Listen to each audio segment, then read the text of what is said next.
जय श्री गणेश दोस्तों, हमारी आज की कहानी है बदला भाग 2। अब शुरू करते हैं कहानी।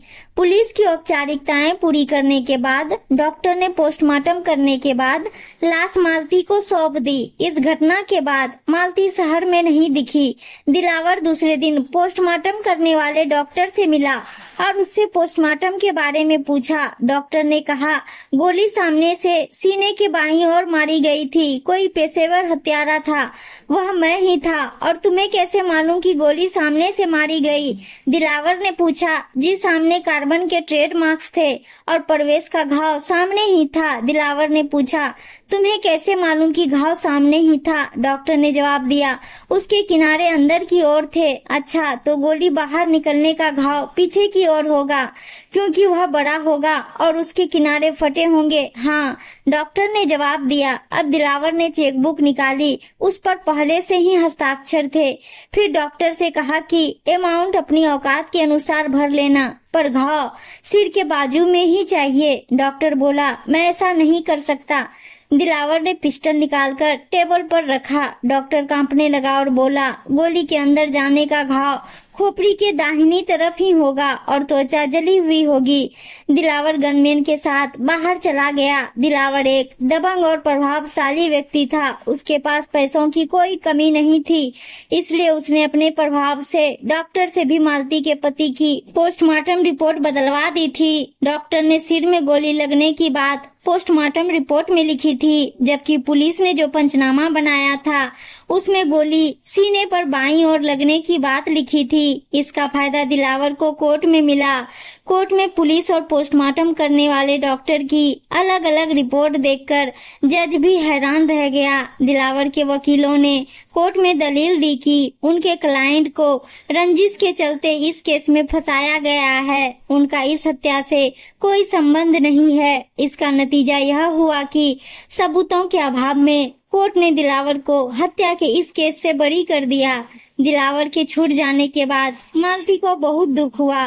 वह पति के हत्यारे को सजा दिलाना चाहती थी, लेकिन दबंगई और पैसों के भूते वह साफ बच गया था। इसके बाद मालती ने तय कर लिया कि भले ही दिलावर कोर्ट से बरी हो गया है, लेकिन उसका घर बार उजाड़ने वाले दिलावर को वह ऐसी सजा देगी जिससे वह किसी और की दुनिया उजाड़ने लायक ही न रहे। काफी सोचने विचारने के बाद आखिर उसने एक खतरनाक योजना बना ली। इसके लिए उसने खुद को भी भस्म करने की ठान ली। अपने प्लान को अंजाम देने के लिए वह एक डॉक्टर के पास गई। अपने प्लान को अंजाम देने के लिए जो जानकारी चाहिए थी वो उसने डॉक्टर से जानकारी ली और काफी कुछ किया। इस बीच उसने बहुत से लोगों से मिली जिसकी उसे जरूरत थी इस प्लान में। फिर 3 महीने बाद वो फिर से डॉक्टर के पास गई। आज वो खुश थी, क्योंकि आज उसका वो प्लान जो सोचा था अब सब कुछ तय हो गया था। बस अब दिलावर से मिलना था।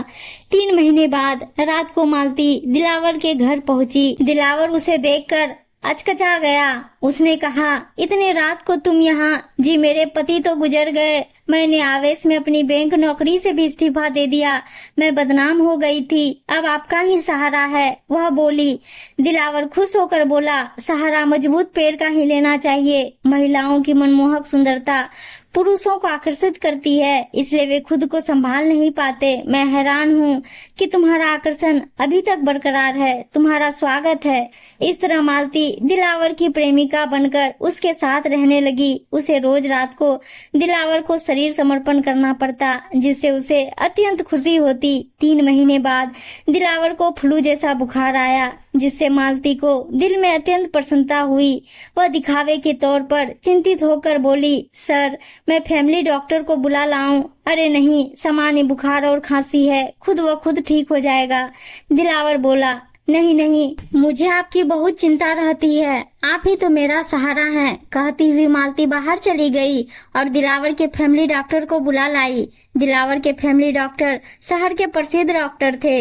उन्होंने दिलावर का परीक्षण किया और सामान्य दवाइयां लिख दी। उन्होंने खून की जांच के लिए भी लिख दिया।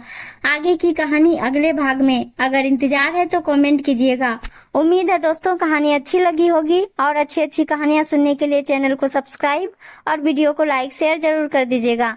धन्यवाद दोस्तों, मिलते हैं अगले भाग में।